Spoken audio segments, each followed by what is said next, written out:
तद्भक्ताय नमो नमः।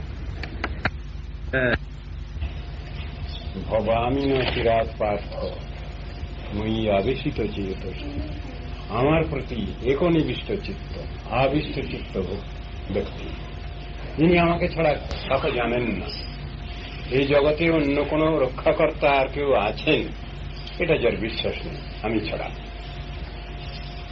তার সব দায়িত্ব আমি নিয়ে নিচ্ছি অর্জুন, চিন্তার কোনো কারণ নেই। ক্ষিপ্রং ভবতি ধর্মাত্মা ষষ্ঠচ্ছান্তিমিনি গচ্ছতি কৌন্তে অপ্রতিজানিহি নমে ভক্ত প্রণশ্যতি।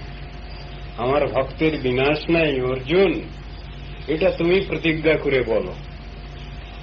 অর্জুনকে দিয়ে প্রতিজ্ঞা করাতে চাচ্ছেন কেন? ভগবানের কি দায় পড়েছে? অর্জুন বলছেন ঠাকুর তোমার ভক্তের বিনাশ নাই এটা তুমি বলো, আমাকে দিয়ে প্রতিজ্ঞা করাতে চাও কেন তুমি? তখন কৃষ্ণ হাসছেন, তোমাকে দিয়ে প্রতিজ্ঞা করতে চাচ্ছি কেন জানো? আমি তো অনেক সময় প্রতিজ্ঞা করি, কিন্তু কোন কোন ভক্ত আবার এমন দিকে বসেন যার জন্য আমার প্রতিজ্ঞা ছেড়ে দিতে হয়, আমার প্রতিজ্ঞা ফেল করি, সেই জন্য তোমাকে দিয়ে প্রতিজ্ঞা করাতে চাচ্ছি কেন? তুমি যদি প্রতিজ্ঞা করো সেই প্রতিজ্ঞা রক্ষার জন্য আমার চেষ্টা থাকবে, সুতরাং ওটা ইনট্যাক্ট থাকবে, ওটা আর এদিকে নড়চড় হবে না। এই জন্য তোমাকে দিয়ে প্রতিজ্ঞা করাতে চাচ্ছি, তুমি বিবদমান সভায় গিয়ে একবারে ঢাক ঢোল নাগাড়া কানাড়া বাজিয়ে তুমি বলো বিবদমান সভায় আমার ভক্তের বিনাশ নেই। কারণ হচ্ছে কৃষ্ণ প্রতিজ্ঞা করলেন আমি কুরুক্ষেত্র মহাসমরে অস্ত্র ধারণ করব না। এক ভক্ত প্রতিজ্ঞা করলেন আমি তোমাকে অস্ত্র ধারণ করাবই। ইতিহাস তো জানা আছে আপনাদের, হিস্ট্রি রিপিটস ইটসেলফ। পিতামহ ভীষ্মদেব তিনি প্রতিজ্ঞা করলেন আমি তোমাকে অস্ত্র ধারণ করাবই। যুদ্ধ যখন চলছে প্রিয় সখা অর্জুনকে বাণে জর্জরিত করছেন, যিনি প্রতিজ্ঞা করেছেন আমি অর্জুনের সারথিগিরি করব, কচুয়ানগিরি করব, তিনি তো কই থাকতে পারলেন না, রথ থেকে লাফিয়ে পড়েছেন নিচে, রথের চাকা খুলে ফেলেছেন, খুলে ভীষ্মদেবকে মারবেন বলে ছুটে যাচ্ছেন তার দিকে।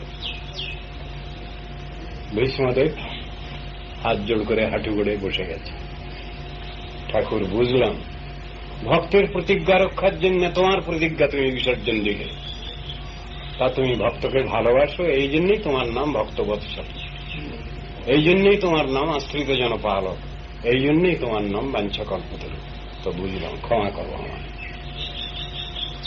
এইরকম করে ভগবানের প্রতিজ্ঞা অনেক সময় এদিক ওদিক হয়ে যায়, সেই জন্য অর্জুনকে দিয়ে প্রতিজ্ঞা করাতে চাচ্ছেন তুমি প্রতিজ্ঞা করে বলো নমে ভক্ত প্রণশ্যতি, আমার ভক্তের বিনাশ নেই, তাহলে ওটা ঠিক বজায় থাকবে।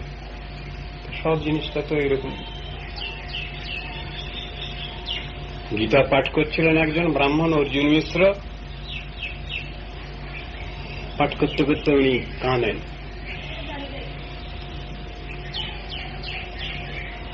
একটা শ্লোকের দুটো লাইন দেখে ওর একটু সন্দেহ হয়েছে, ভগবান এইরকম করেন? শ্লোকটা কি? অনন্যাস চিন্তয়ন্তো মাং যে জনা পর্যুপাসতে তেষাং নিত্যাভিযুক্তানাম যোগক্ষেমং বহাম্যহম। এই শ্লোক। যিনি অনন্য চিত্ত হয়ে আমার শরণাপন্ন, আমার চিন্তা ভাবনায় সবসময় ব্যস্ত, সংসার তার আছে কিন্তু সংসারের কালিমা তাকে স্পর্শ করে না,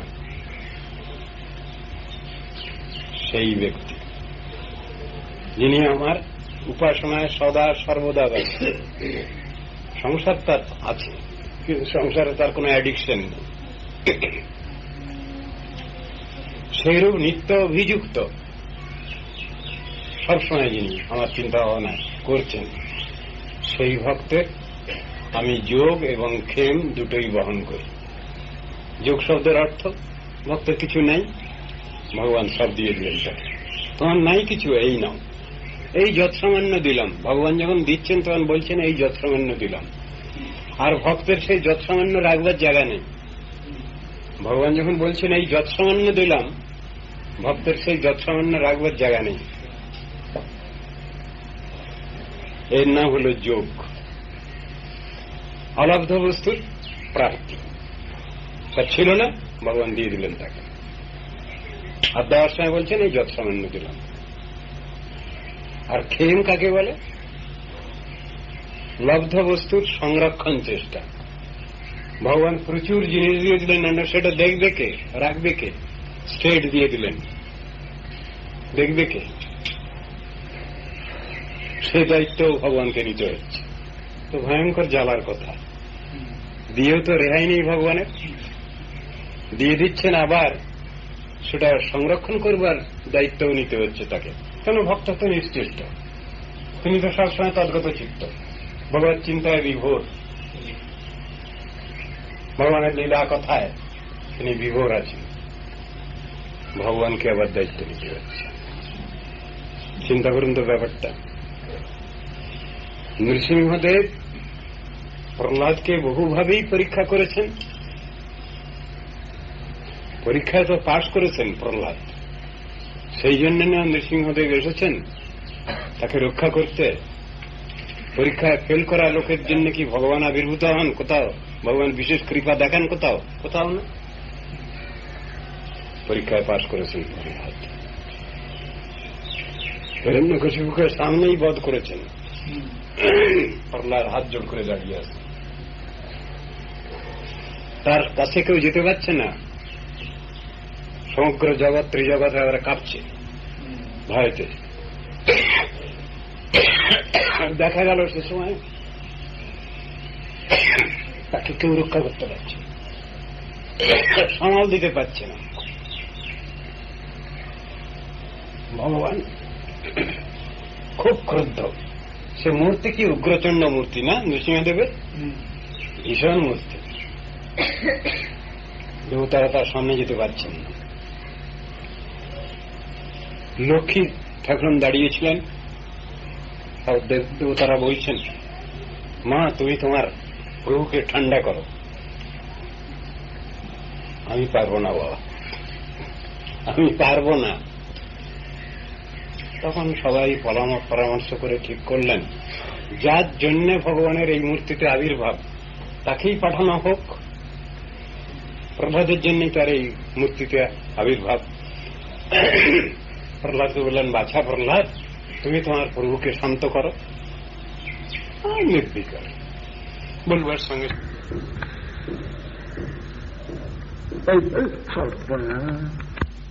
বাচ্চা ছেলে যেমন বাপের কাছে গার্জিয়ানের কাছে এলে যেমন তার ভিতরে স্নেহ মমতার উদ্রেক হয়, সেই রকম ওকে দুই হাতে তুলে নিয়ে চুম্বন করছেন, নাচিকে ও মস্তকাগ্রহণ করছেন, এ করছেন। বাবা তোমার জন্যই এত, তোমার কষ্ট দেখে আমি থাকতে পারিনি, তাই আসতে হয়েছে আমাকে। আমি সন্তুষ্ট হয়েছি তোমার ভক্তিতে। আমি এসেছি, আমি যদি ভক্তকে দর্শন দেই আমার কিছু করণীয় আছে। তোমার আবার কি করণীয় আছে এই জগতে? তুমি তো বলেছ আমার এই জগতে কোনো করণীয় কিছু নাই। গীতার মধ্যে বলেছেন ভগবান, মানুষের কর্তব্য আছে, আমার কোনো কর্তব্য নেই, দায়িত্ব নেই, আমি সবটার অতীত। না আমি জগতে আছি, না আমার জগতে। ভূত অভৃন্ন চভূতস্থ মমাত্ম ভূত ভাবনা। আমি সবটার মধ্যে আছি, কোনটার মধ্যে নেই, আমি কোনটায় সংপৃষ্ট নই।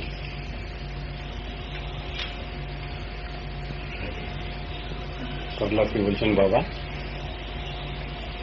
আমার এক নাম বরদৌহ, বরদৌহ ভগবান আমার এক নাম। ভক্তকে দর্শন দিলে আমি কিছু বর দেই, কিছু তাকে আশীর্বাদ করি কিছু। তা তুমি আমার কাছে চাও কিছু? প্রহ্লাদের হয়ে গেছে রাগ। কিরকম লড়াই, ভক্ত ভগবানের লড়াইটা কিরকম দেখুন। প্রহ্লাদ বলেন, ঠাকুর তুমি আমাকে কি পরীক্ষা করছো? আমার পরীক্ষা কি এখনো শেষ হয় নাই? তুমি কি মনে করো আমার পরীক্ষা এখনো শেষ হয়নি? আমি তো পরীক্ষা তোমার কাছে দিয়ে রেখেছি। আবার বলছে তুমি কিছু বর নাও। আমি যাকে প্রভু বলে মেনেছি, আমার প্রভুর কারো কাছে কিছু ডিমান্ড নেই, চাহিদা নেই। আর আমি যদি তোমার সেবক, তোমার সেবকেরও প্রভুর কাছে কোনো ডিমান্ড নেই, চাহিদা নেই। তুমি আমাকে পরীক্ষা করো না। একবার প্রভুর মুখের পরেই শুনিয়ে দিচ্ছেন, নির্ভীক স্নেহবাৎসল্যের ভাবটা ভিতরে বলে দিচ্ছেন। আশাসান নবৈভৃত্ত স্বামী নশিষ আত্মন ন স্বামী ভৃত্তত সম্মিচ্ছঞ্জুরাতি চার্ষিচ। ভগবতী বলছেন যে প্রভু ভৃত্যের কাছ থেকে কিছু চাইতে থাকেন, আমি তাকে প্রভু বলে মানি না। যে সেবক প্রভুর কাছে কিছু ডিমান্ড নিয়ে অগ্রসর হয়, আমি তাকে সেবক বলে মানি না। যস্তু আশিস আশাস্তে নশা ভৃত্ত সবাই বণিক। প্রভুর সেবার বিনিময়ে যে সেবক কিছু প্রার্থনা করে, আমি তাকে সেবক বলি না, আমি তাকে বণিক বলি। তার ভিতরে কমার্শিয়াল ইন্টারেস্ট আছে, বার্টারিং সিস্টেম আছে, জগতের লেনদেনের ব্যাপার কিছু আছে। কিন্তু ভক্তের সঙ্গে ভগবানের এই সম্পর্ক কখনো থাকা উচিত না, থাকে না। তুমি আমাকে পরীক্ষা করো না। আমি পরীক্ষা সব দিয়ে দিয়েছি তোমার কাছে, আমার নিজের কিছু রাখি নেই। মহা মুশকিলে পড়ে গেলেন প্রভু। তারই কথা তো, তারই শিখানো কথা, ভগবানেরই শিখানো কথা ভক্ত শিখেছে, সুতরাং তার কথা দিয়েই তাকে বলছে। প্রভুর আর বলবার আর মুখ নেই। তখন বললেন, প্রহ্লাদ একটা কথা, আমার বিশেষণটা তো আছে, আমি বরদ ভগবান। বলে হ্যাঁ, তা আছে। তাহলে সে নামটা কি আজকে থেকে পুছে দেবো, আমি অমিট করে দেব বিশেষণটা, বরদ নামটা? তখন প্রহ্লাদ কাঁদতে লাগলেন। আমার জন্য তোমার নামটা তুমি পুছে দেবে কেন? বল তাহলে তুমি বর চাও। যদি আমার নাম বরদ ভগবান, আমি বর দিয়ে থাকি ভক্তকে দর্শন দিলে, তাহলে তুমি ওটা নিতে চাচ্ছ না কেন? তুমি বর চাও। আবার এবার প্রহ্লাদ এবার তখন হেরে গেছে, যুক্তির কাছে এবার প্রহ্লাদ হেরে গেলেন। তাই তো আমার জন্য আবার প্রভুর বিশেষণটা ঘুচে যাবে। আচ্ছা তাহলে বর দাও, কি বর চাও তুমি? কেমন চালাক আর কেমন চতুর! যেই জন কৃষ্ণ ভজে সে বড় চতুর। তো কিরকম চালাক! বর চাইবেন না, কৌশল করে সেইটাই ঘুরিয়ে বলছেন। কি যদি দর্শসি কামান বরাংস্তং বরদর্শব কামানাং হৃদব সংরোহং ভবন্তু সুবৃণী বরম। আমাকে যদি কিছু বর দিতেই হয় তোমাকে, আমাকে এমন বর দাও, পার্থিব জগতের কোন বিষয় সম্পদ, কোন বস্তু যেন আমার হৃদয়ে চাইবার কোন প্রবৃত্তি না আসে কখনো। ঘুরিয়ে ফিরিয়ে না, ঘুরিয়ে ফিরিয়ে না। পার্থিব জগতের কোন বিষয়বস্তু চাইবার মতো কোন প্রবৃত্তি যেন আমার হৃদয়ে কখনো স্থান না পায়, তুমি আমাকে এই আশীর্বাদ করো, এই বর দাও। প্রহ্লাদ হেরে যাননি, প্রহ্লাদ জিতে গেলেন, কিন্তু ঠাকুর আমার কিন্তু হেরে গেলেন। অগত্যা তাকে বলতে হলো তথাস্তু, তাই হোক, let it be so, let it be granted, বলতে হবে। তাহলে ছেলে শিখলো কোথা থেকে? ছেলে তো শিখলো তো গার্জিয়ানের কাছ থেকে, সুপ্রিম গার্জিয়ানের কাছ থেকে তো শিখেছে। সে পড়া দিয়ে দিচ্ছে। এখন ভুলিয়ে দিও, তোমার ভক্তি থেকে আমাকে সরিয়ে দিও না। আমি তোমাকে যে সার করেছি, আমার চিত্ত এদিক ওদিক যেন না হয়। তুমি কেন আমাকে এসব দিয়ে ভুলাবার চেষ্টা করছো? ওসব দিলে পরেই আমি তোমাকে ভুলে যাব। তো তুমি যদি আমার আশ্রয়দাতা, তুমি যদি আমার মঙ্গল বিধাতা, তাহলে কেন ওসব চিন্তা কেন তোমার? তখন ভগবান নৃসিংহদেব বলছেন, আমি যাকে কৃপা করি, দয়া করি, তার তো সব দায়িত্বটাই তো আমার। তুমি বা ওটা ভাবছো কেন? আমি যদি তোমাকে ধন সম্পদ দিয়ে দেই, সাম্রাজ্য লক্ষ্মী দিয়ে দেই, তাতে তোমার তো দুশ্চিন্তার কারণ কি হচ্ছে? আমার ভক্তের তো দুশ্চিন্তা কিছু হয় না। তুমি তো সবটা দিয়েই ভগবানের সেবা করেন, তো তুমি সেটা কেন বলতে পারছো না? সেই ফ্রিনেস তুমি রাখো তোমার হৃদয় অন্তরে। আমি যা দিচ্ছি তাই দিয়ে তুমি ভগবানের সেবা করো, হরিগুরু বৈষ্ণবের সেবা করো তুমি। এইটাই তো বিচার। তুমি আপত্তি করছো কেন হতে? তা বলে যদি আমার অহংকার এসে যায়, আসবে না আশীর্বাদ। যিনি একনিষ্ঠ সেবক তার কখনো অভিমান অহংকার আসতে পারে না, আসে না। যার ভিতরে কিছু কৃত্রিমতা রয়েছে, বানাওটি রয়েছে, তার ভিতরে আসতে পারে। কিন্তু আমার একান্ত ভক্তের কখনই ওটা হবে না। একই কথা তো ধ্রুবের বেলাতেও ঠিক ওই একই রকম কথাই এসছে। কঠোর তপস্যা আরম্ভ করেছেন তিনি। তার মা সেখানে গুরু, শিক্ষাগুরু। বাপের কোলে উঠতে পারেননি, মায়ের কাছে এসে নালিশ দিয়েছেন, বাবা আমাকে কোলে নিলেন না, আমি তোমার দুঃখিনী মা। বাপের কোলে যদি উঠতে হয় তাহলে তুমি পদ্মপলাশ লোচন হরির আরাধনা করো। বেরিয়ে গেল বনে জঙ্গলে। যাকেই দেখে তাকেই জড়িয়ে ধরে। একটা বাঘ দেখেছে, বাঘকে জড়িয়ে ধরেছে গিয়ে, তুমি আমার হরি, শ্রীহরি। একটা ভাল্লুককে দেখেছে, তাকে জড়িয়ে ধরছে, তুমি আমার শ্রীহরি। কেউ হিংসা করছে না। হিংসা যদি কারো ভিতরে না থাকে সে হিংসিত হবে না, কখনো হয়ও না। কখনো কঠোর তপস্যা মধুবনে, ওই মথুরাপুরীর মধ্যেই মাহৌলি বলে জায়গা এখনো আছে, যেখানে ধ্রুব কঠোর তপস্যা করেছেন। কত কষ্ট। নারদ ঋষি প্রায়ই যান ভগবানের কাছে। নারদ ঋষি গেছেন, একদিন ভগবান বলছেন, জগতের সমস্ত লোককে তো তুমি কৃপা করো, এটা তো তোমার স্বভাব, এটা তো সাধুর স্বভাব। তুমি একটা ছেলে কেঁদে কেঁদে মরে যাচ্ছে, একটু তার দিকে তুমি একটু দৃষ্টি দিচ্ছ না কেন? তখন নারদ ঋষি বলছেন, কে বলো না। ভগবানকে জিজ্ঞেস করছেন, কে বলো না, সে লোকটা কে? তাহলে কেন? ধ্রুব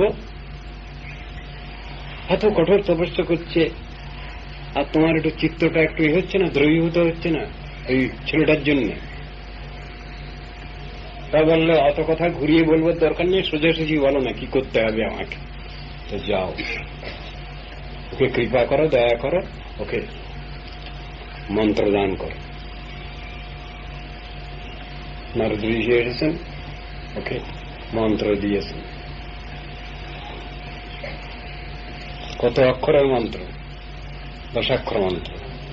ওম নমো ভগবতে বাসুদেবায়,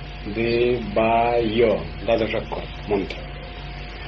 এই মন্ত্র জপ করো ধ্রুব, তোমার সাধনের সিদ্ধি নেবে আসবে। সেই মন্ত্র জপ করতে লাগলেন ধ্রুব। পদ্মপলাশ লোচন শ্রীহরি এসে হাজির সামনে। ধ্রুব চোখ খোলো, খুলেই দেখেন ভগবান সামনে। ঠোঁট দুটো কাঁপছে, কিছু স্তব স্তুতি করতে যাবেন, কিন্তু বাচ্চা তো লেখাপড়া শেখেনি, স্তব স্তুতি কি করে করবে? ঠোঁট দুটো নড়ছে। ভগবান বুঝতে চাইলেন, বুঝলেন যে বাচ্চা কিছু বলতে চায়। শঙ্খ চক্র গদা পদ্মধারী ভগবান শ্রীহরি, এর প্রত্যেকটা সিম্বলের অর্থ আছে। ভগবানের হাতে যে শঙ্খ চক্র গদা পদ্ম আছে, প্রত্যেকটা সিম্বলের অর্থ আছে। শঙ্খ আছে ভগবানের হাতে, সেই শঙ্খ ধ্রুবের কপালে ঠেকিয়ে দিলেন। শঙ্খ মানে বৈদিক জ্ঞান। ওই কপালে শঙ্খ ঠেকিয়ে দেওয়ার সঙ্গে সঙ্গে বেদ, বেদান্ত, উপনিষদ, শাস্ত্র আলোচনার যত এই জ্ঞান ভান্ডার সব ঢুকে গেল ওর মধ্যে, সব লেখাপড়া হয়ে গেছে। ও কখন না শিখলেও ভগবানের কৃপাতেই সব হয়ে গেল। ধ্রুব একবারে সংস্কৃত শ্লোক বলে স্তবস্তুতি করে যাচ্ছে। স্তবের মধ্যে আছে স্থানাসি তপসি স্থিত ত্বং প্রাপ্তবান দেবমনীন্দ্রগুজ্জম কাচং বিচিন্ননপি দিব্যরত্নম স্বামীন কৃতার্থস্মি বরং ন যাচি। সেখানেও ভগবান বলেছেন তুমি বর প্রার্থনা করো, উত্তর দিয়ে যাচ্ছেন, স্তবের মধ্যেই বলে যাচ্ছেন স্থানাভিলাষী তপসী স্থিত। তুমি আমাকে বলছো কিছু বর চাও,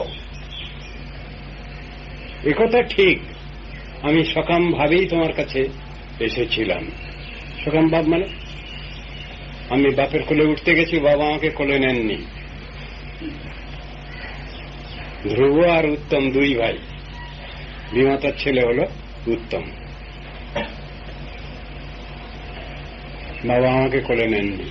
কিন্তু রাজা কিন্তু হবে ধ্রুব, বড় ছেলে, বাবা আমাকে কোলে নেননি।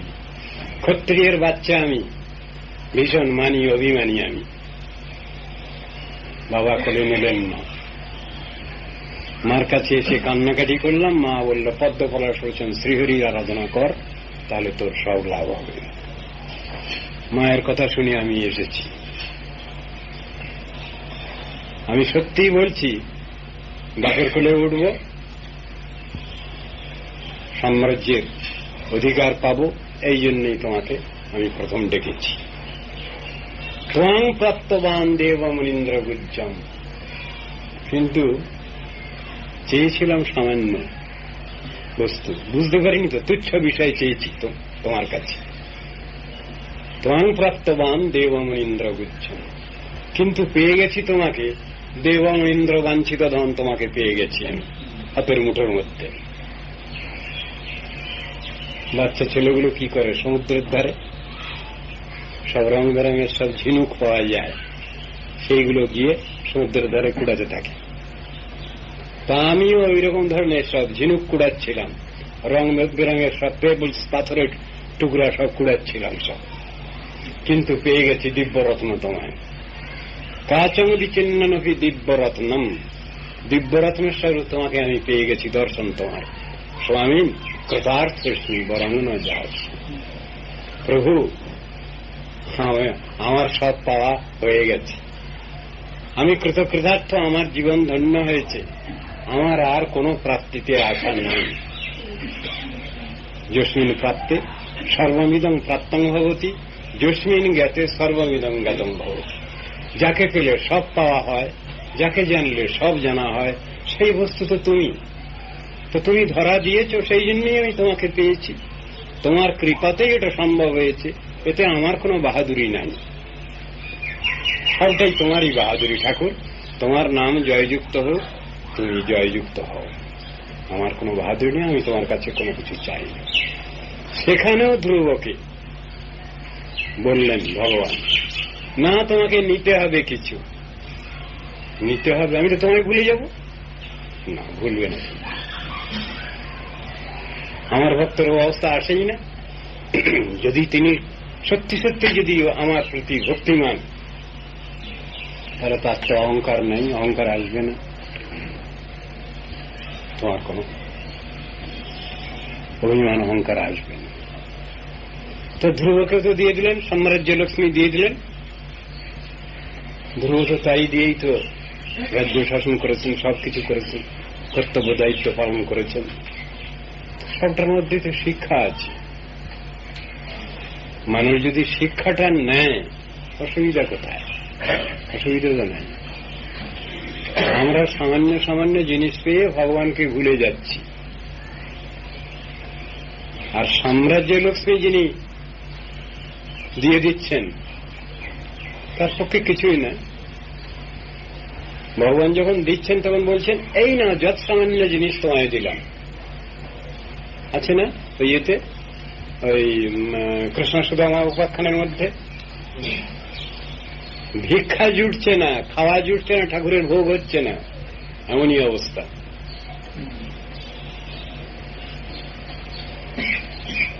ভগবান তাকে দিয়ে দিচ্ছেন। এক মুষ্টি চাল চিড়ে খেয়ে ফেলেছেন কৃষ্ণ। রুক্মিণী দেবী পাঠিয়েছিলেন, ছুটে গিয়ে হাতখানা ধরে ফেলেছেন। রুক্মিণী দেবীর অত দুশ্চিন্তার কারণ কি? তার স্বামী কৃষ্ণের গলায় আটকে যাবে শুকনো চিড়া, ওই জন্য না। ওই এক মুষ্টি খাওয়ার সঙ্গে সঙ্গে লক্ষ্মীর কটাক্ষ সম্মুত যাবতীয় ঐশ্বর্য লাভ হয়ে গেছে ওই ব্রাহ্মণ বিপ্রের, শুধু আমার।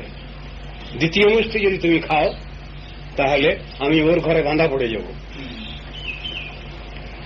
লক্ষ্মীর দুশ্চিন্তা হচ্ছে ওইটা। ঠাকুর তুমি যদি দ্বিতীয় মুষ্টি ফের খাও তাহলে ওর ঘরে গিয়ে আমাকে দাসী বৃত্তি করতে হবে, তা আমি তোমার সেবা ছেড়ে দিয়ে গিয়ে ওর কাছেই থাকবো, এটা তুমি চাও? সেই জন্য হাতখানা ধরে ফেলেছে। তো সবটার মধ্যে তো হিসাব রয়েছে। আর সেই ভক্ত কানতে কানতে বলছেন, কাহম দরিদ্র পাপিয়ান ক কৃষ্ণ শ্রী নিকেতন ব্রহ্মবন্ধু রীতিস্মাহং বাহুভ্যাম পরিরম্ভিত। কোথায় আমি একটা অধম ব্রাহ্মণ, কিছুই নাই আমার, অথচ সেই ভগবান সর্বেশ্বরেশ্বর ভগবান লক্ষ্মীপতি নারায়ণ কৃষ্ণ তিনি আমাকে স্নেহালিঙ্গন প্রেমালিঙ্গন দিয়েছেন। কোথায় ভাবটা কি? এই ভাবগুলো তো দরকার আছে আমাদের ভিতরে। অহংকারটা আসবে কেন? সত্যিই যদি আমি ভগবানের সেবা করি, হরিগুরু বৈষ্ণবের সেবা করি, অহংকার তো আসবে না। জড় অহংকার কখনই আসবে না। ভগবান ওটা আসতেই দেবেন না। এটাই হল ভগবত কৃপা, ভগবত করুণা। আমাদের গৌড়ীয় বৈষ্ণব সাহিত্যের মধ্যে, বিচারের মধ্যে একটা কথা শোনা যায় প্রায়, যার পয়সা কড়ি খুব প্রচুর বাড়ে তাকে কি বলা হয়? ওই ব্যক্তি নামাপরাধী। এই কথাটা আপনারা শুনে থাকবেন। নামাপরাধ করলে বহু টাকা পয়সা, অতুল ঐশ্বর্যের মালিক হওয়া যায়। হ্যাঁ, অনর্থ এসে যায়, ধরাকে সারা জ্ঞান হয়, গুরু বৈষ্ণবকে গুরু বৈষ্ণব বলে মানতে ইচ্ছা করে না, আত্মম্ভরিতা এসে যায়, লাভ পূজা প্রতিষ্ঠা এসে যায়, ঈর্ষা হিংসা মাৎসর্য বেড়ে যায়। খুব খারাপ জিনিস। ভক্তের তো ওইরকম থাকবে না। ভক্ত তো নিরভিমান। ভগবান তো দর্পহারী মধুসূদন, তিনি তো কারো দর্প রাখেন না। চালাকি করতে গিয়েছিল ইন্দ্রদেব, শাসন করলেন তাকে, বেশি ফাজলামি করো না, চালাকি করো না, তাকে শাসন করলেন। শেষ কালে হাত জোড় করতে হয়েছে ইন্দ্রদেবকে, নিজে যেতে পারেননি, সুরভিকে অগ্রে করে নিয়ে যেতে হয়েছে, মানে এ করার জন্য। পাশাপাশি গার্জিয়ানকে নিয়ে যেতে হয়েছে উপরওয়ালা। সব জিনিসের মধ্যে তো শিক্ষা আছে। আমরা কেন দাম্ভিকতা নিয়ে চলি? অহংকার কেন আমাদের ভিতরে আসবে? যেইজন কৃষ্ণ ভজে সে বড় চতুর, এটা ভজন চাতুর্য। সেখানে তো প্রাকৃতিক জগতের অভিমান অহংকার নাই। নিরভিমান নিরহংকার ভাবই হল হরিভজনের ঠিক ঠিক লক্ষণ। সেখানে অভিমান থাকবে না, অহংকার থাকবে না। আর मैंने किया है सब कुछ, এসব আমি করেছি।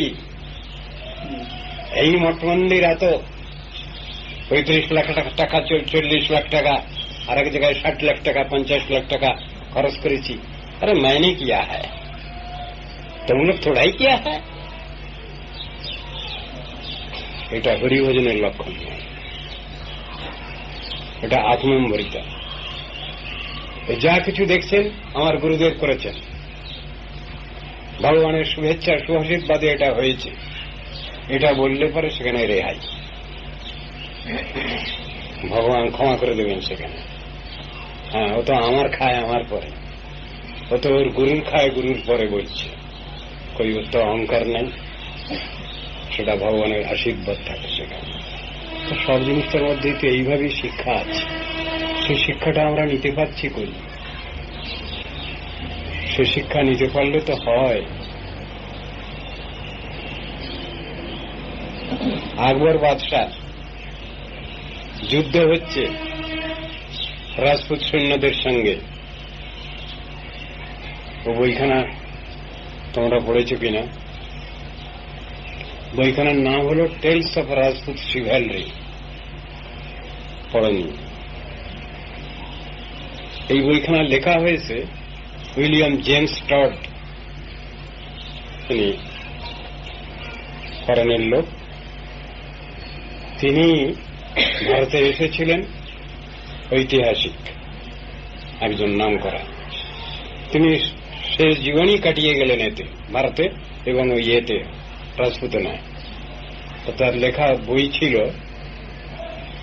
টডস annals and antiquities of Rajasthan, বইখানার নাম। সেই বইখানা থেকে এই বইটা লেখা হয়েছে, টেলস অফ রাজপুত শিভ্যালরি।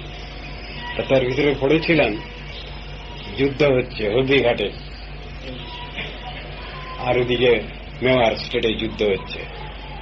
রাজপুত সৈন্যরা সব কাতারে কাতারে মারা যাচ্ছে, সব মোগল সৈন্যও মারা যাচ্ছে অনেক।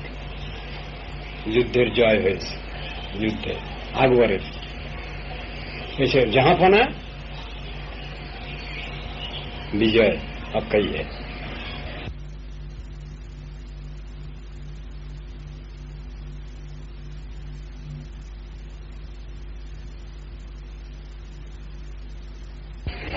হ্যাঁ, আবার তখন শুনে কাঁদছেন তিনি। কেন? জয় আমার কি হবে? জয় যদি হয়েছে তো সর্বশক্তিমান আল্লাহ ভগবানেরই জয়, আমার কিসের আবার জয়? তখন সব কাজ ছেড়ে দিয়ে হাত মুখ ধুয়ে তিনি নামাজ পড়তে বসে গেছেন। নামাজ পড়তে বসে গেছেন। নামাজ পড়া মানে ভগবানের প্রার্থনা। তো নামাজের সেখানে ট্রান্সলেশন রয়েছে, O my soul, how long wilt thou continue to take pleasure in sins? Repentance is unpalatable. Tested thy defilement from sin. নামাজের অর্থ খুব সুন্দর।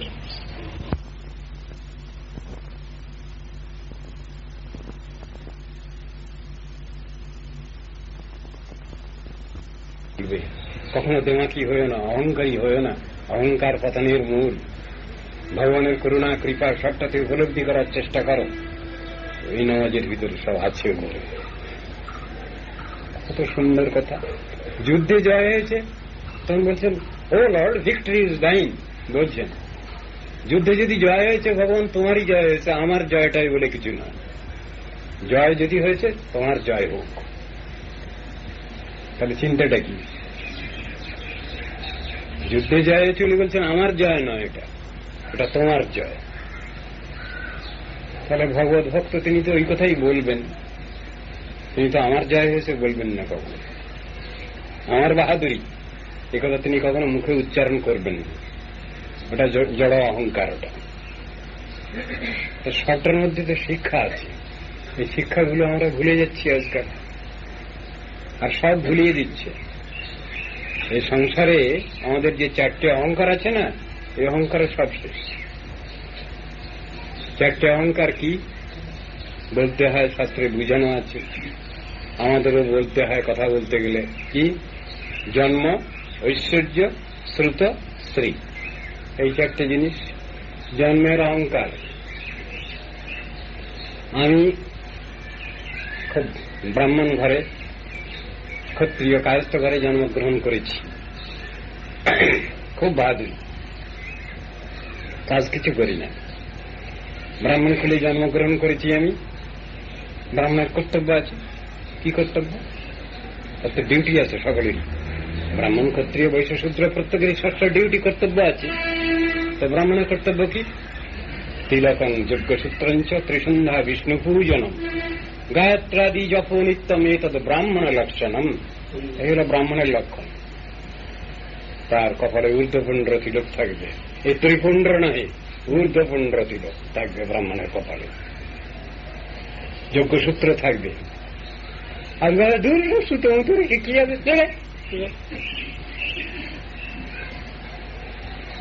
যজ্ঞসূত্র। ত্রিসন্ধ্যা বিষ্ণু পূজা করবেন তিনি, গায়ত্রী মন্ত্র জপ করবেন তিনি। এটা হল ব্রাহ্মণের লক্ষণ। প্রত্যেকের লক্ষণ তো এরকম শাস্ত্রে বর্ণনা করা হয়েছে।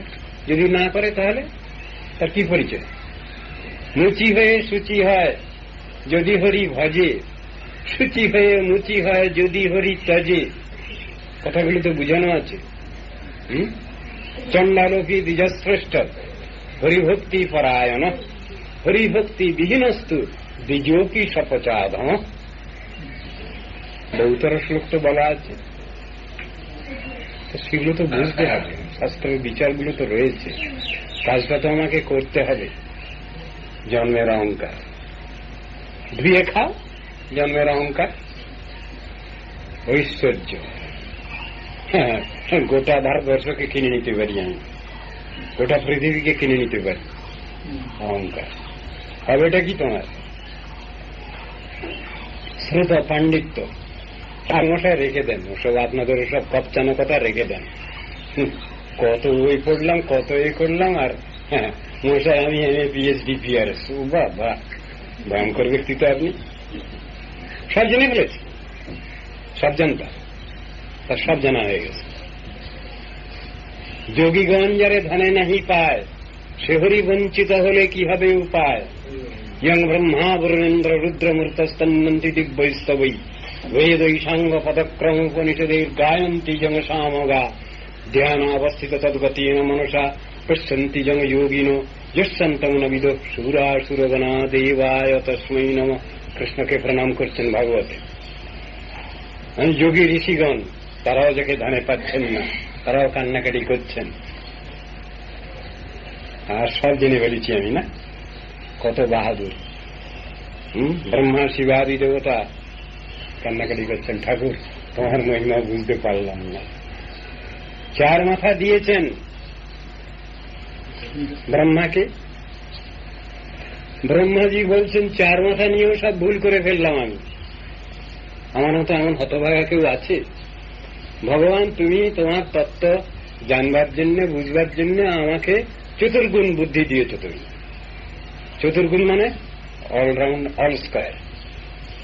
চতুর্গুণ মানে পূর্ণ দর্শনটা। কাছে কুত্রা এখানে এসে হাজির হয়েছে।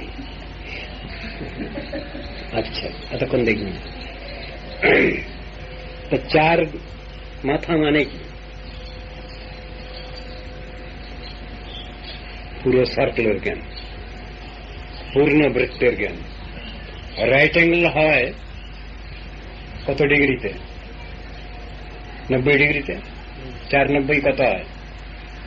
360 ডিগ্রি। এই 360 ডিগ্রি হলে পুরো বৃত্তের জ্ঞানটা। তা চতুর্মুখ ব্রহ্মাকে তিনি পূর্ণ দর্শন, পূর্ণ জ্ঞান দিয়েছেন ভগবান। হ্যাঁ হ্যাঁ, পূর্ণ জ্ঞান দিয়ে দিয়েছেন তাকে। সেই রকম ধরনের ব্রহ্মা তিনিও উল্টো পাল্টা করে ফেলছেন। ভগবান লীলা করছেন,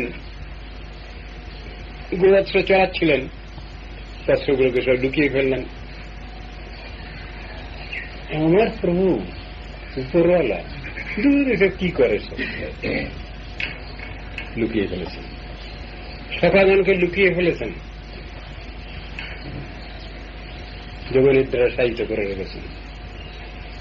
ভগবান দেখলেন, ব্রহ্মা তোমার খুব ফটফটানি না, চালাকি। যত সংখ্যক গোবৎস ছিল সব নিজে হয়ে গেছেন, যত সংখ্যক সখা ছিলেন সব নিজেই হয়ে গেছেন। হয়ে গিয়ে যে যার গোয়ালে ঢুকে পড়েছেন, যে যার ঘরে ঢুকে পড়েছেন। 1 বছর ধরে লীলা চলছে। 365 দিনে বছর, তো মাত্র 4-5 দিন বাকি আছে। বলদেব জিজ্ঞাসা করছেন একদিন কৃষ্ণকে, ভাই কি ব্যাপার বলো তো? তোমার মায়া যদি হয় তাহলে তাতে তো আমি বিভ্রান্ত হব না। কি ঘটছে সব দেখছি অদ্ভুত। এতদিন দেখতাম ব্রজবাসী যারা, তারা সব তো কৃষ্ণকেই বেশি ভালোবাসত। এখন দেখছি তাদের নিজেদের ছেলের প্রতি ভয়ানক টান। সব গাভী, এরা কৃষ্ণকেই ভালোবাসত। এখন দেখছি তাদের বৎসের প্রতি ভয়ঙ্কর টান। কি ব্যাপার? কৃষ্ণ একটু হাসলেন। দাদা, তাহলে বুঝতে পেরেছ না? একদিন তো তুমি জানোনি আমার সঙ্গে, সেই দিন ব্রহ্মা চালাকি করেছে আমার সঙ্গে। আমার গোবৎস, আমার সখা সব লুকিয়ে ফেলেছে। তা আমি তো সব হয়েছি এসব। বুঝতে পারছো না তুমি? বলে, হ্যাঁ তা তো আমি একটু বুঝতে পারছি। বলে আমি সব সখা হয়ে সব ঘরে ঘরে ঢুকে গেছি, ব্রজবাসীদের গোপীগণের ঘরে ঢুকে গেছি, আর আমি গোবৎস হয়ে সব গোয়াল ঘরে ঢুকে গেছি। সেই জন্যই তো ওদের টানটা বেড়েছে। বুঝলাম, সব জিনিস তো এইরকম। ব্রহ্মা পরে ক্ষমা চাইছেন, নূতন সেক্ট কোথা থেকে এলো? আমি তো সব তাদের তো ঘুম পাড়িয়ে রেখেছি, গিয়ে দেখলাম সেখানে তারা ঘুমিয়ে আছে। ভয়ঙ্কর ব্যাপার, অপরাধ করে ফেলেছি, কান্নাকাটি নাক্কানমালা ব্যবহার করেছে। বলছেন সব তো দিয়েছিলে ঠাকুর, তথাপি তে দেব পদাম্বুজদ্দয়া প্রসাদ লেশানুগৃহীত বহি জানাতি তত্তং ভগবান হিম্ন ন চন্নয় কোপি চিরং বিচ্ছিন্ন জানন্ত এব জানন্ত কিং ভোক্তা নমে প্রভু মনসো বপুষো বাচো বৈভবং তব গোচরণ। কায় মন বাক্যে আমি তোমার লীলা বুঝতে পারি নাই ঠাকুর, ক্ষমা করো। বাচ্চা ছেলে অনেক দুষ্টুমি করে, অন্যায় করে ফেলে গার্জিয়ানের কাছে, আমি ওরকম করে ফেলেছি, আমাকে ক্ষমা করো। নারায়ণস্তম নাহি সর্বদেই না, আমার যিনি উপরওয়ালা তিনি হলেন নারায়ণ, তুমি তো তারও উপরওয়ালা, ঠাকুরদাদার ঠাকুরদাদা, ক্ষমা করো, আমাকে ক্ষমা চাইছি। শিব ঠাকুরও কতবার নাক্কানওয়ালা খাচ্ছেন, ভুল করে ফেলছি। এই তত্ত্ব দর্শন এইরকম।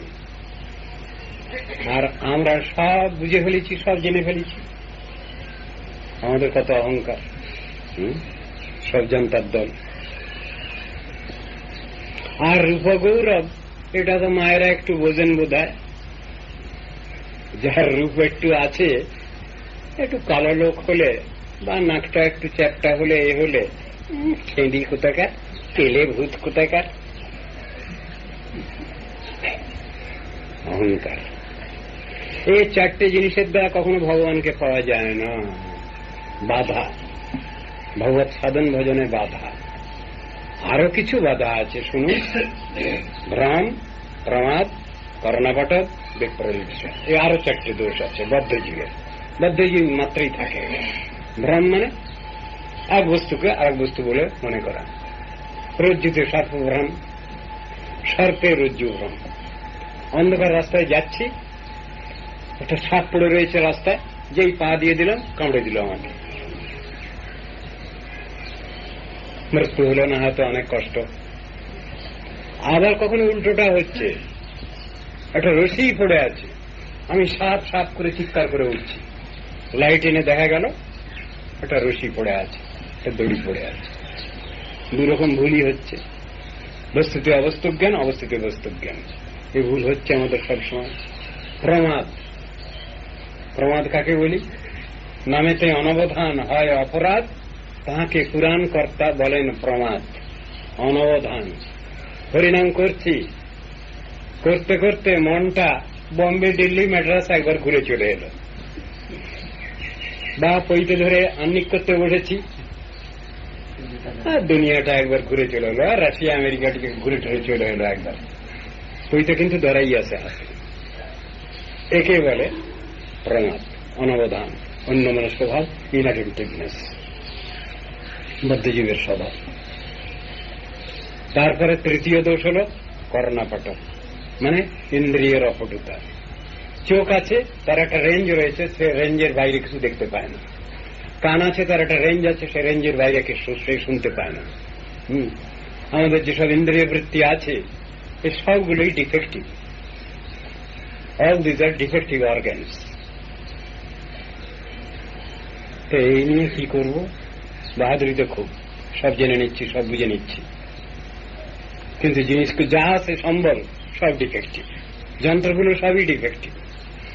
কত ফটাং ফটাং বাহাদুরি কিসে? ভগবানের এক নাম হলো ঋষিকেশ, তাই না? মানে কি? ঋষিকা মানে হলো ইন্দ্রিয়, ইন্দ্রিয় বৃত্তি, আর ঈশ্বর তার উপরওয়ালা মালিক। তা ভগবানের নাম ঋষিকেশ কেন হলো তাহলে? অপ্রাকৃত ইন্দ্রিয়াধিপতি ভগবান, তার থেকেই অর্গানগুলো আমরা পেয়েছি। এই চক্ষু কর্ণনাসিকা জিহ্বা ত্বক বাক পানি পাদ বায়ু উপস্থ মন বুদ্ধি অহংকার সব ওইখান থেকেই এসেছে, জেনারেটেড। কিন্তু কাজের বেলায় তাকে ফাঁকি দেয়, কলা দেখায়। তিনি তো সবটার মালিক, উপরওয়ালা, সেই জন্য তার নাম ঋষিকেশ। ওই যে গীতার মধ্যে আছে, স্থানে ঋষিকেশ তব প্রকৃতিয়া। ঋষিকে গোবিন্দ সেবা নাথ জীব দেবী দেবা ইহ ভক্তি পরম কারণ। কেন বললেন নরোত্তম ঠাকুরের কথা? একথা নরোত্তম ঠাকুরের প্রার্থনার মধ্যে কেন এলো কথাটা? ঋষিকে গোবিন্দ সেবা। হে ভগবান, তোমার কাছ থেকে যে ইন্দ্রিয় বৃত্তি পেয়েছি আমি, এটার বেস্ট ইউজ করব, আমি এটা সদ্ব্যবহার করব, তোমার চিন্তা ভাবনা আমি রাখবো। সবকিছু প্রতিজ্ঞা করছেন। দুটো দামাল ছেলে, কার? কুবেরের, নলকুয়ার মণিগ্রীব, এই দুই দামাল ছেলে কোমরে দড়ি বেঁধে দিয়েছেন। টানতে টানতে টানতে টানতে গিয়ে জঙ্গলার্জুন বৃক্ষতে বাদিয়ে দিয়ে টান মারলেন। ঝড় নেই, কিছু নেই, মড়মড় করে পড়ল, দুপুরে পড়ল। সেইখানে ভগবানের পাদস্পর্শ পেয়ে নলকুবের এবং মণিগ্রীব যে হয়েছিল জঙ্গলার্জুন বৃক্ষরূপে, মূর্তি ধারণ করে স্তবস্তুতি করছে। সেই স্তবের মধ্যে আছে, হে ভগবান, তোমার একান্ত ভক্ত যে নারদ ঋষি, তিনি যে কেমন দয়ালু, কৃপালু, অস্থিত বৎসল, বুঝতে পেরেছি আমরা। প্রথমে একটু রাগ হয়েছিল বটে, কিন্তু পরে বুঝলাম এরকম দয়ালু তো কেউ হন না। পরে বুঝতে পেরেছি।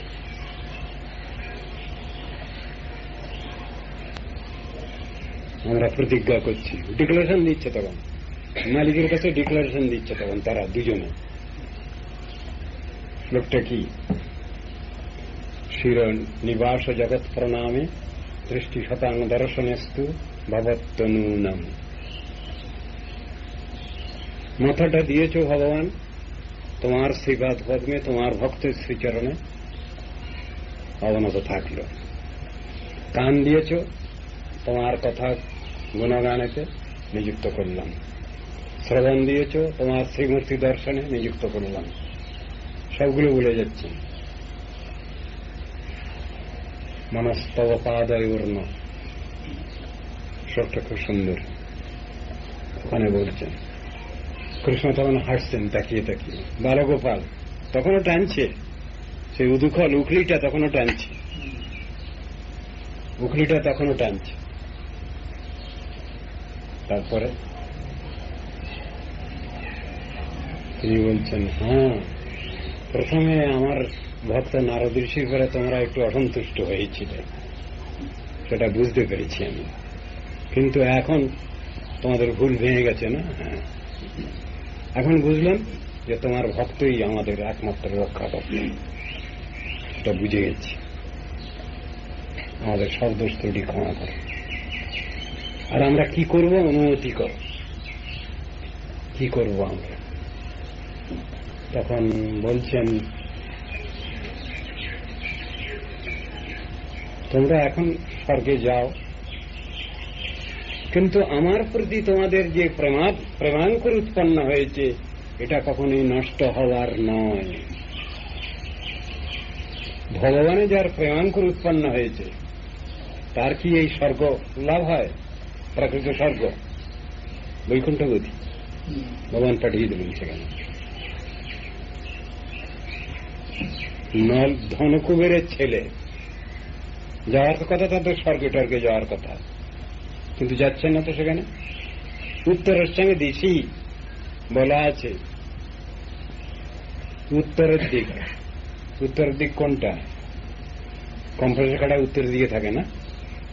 কম্প্রেসর কাটা কোন দিকে থাকে? উত্তর দিকে থাকে না? নর্থ সবসময়। মেরিনার্স কম্পাস কাটাটা উত্তরে থাকে সবসময়।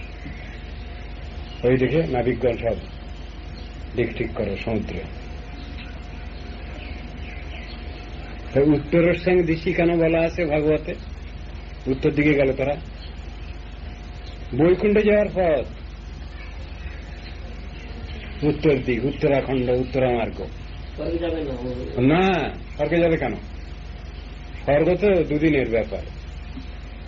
এই যারা এই সংসারে কাজ টাজ করে, কিছু পুণ্য টুণ্যি করে, তার ফলে তারা স্বর্গে যায়। এইদিন স্বর্গ কেন, ব্রহ্মলোক পর্যন্ত। ভূলোকে বাস করছি আমরা, এর উপরে হল ভূবলোক। ভূবলোক মানে পিতৃলোক।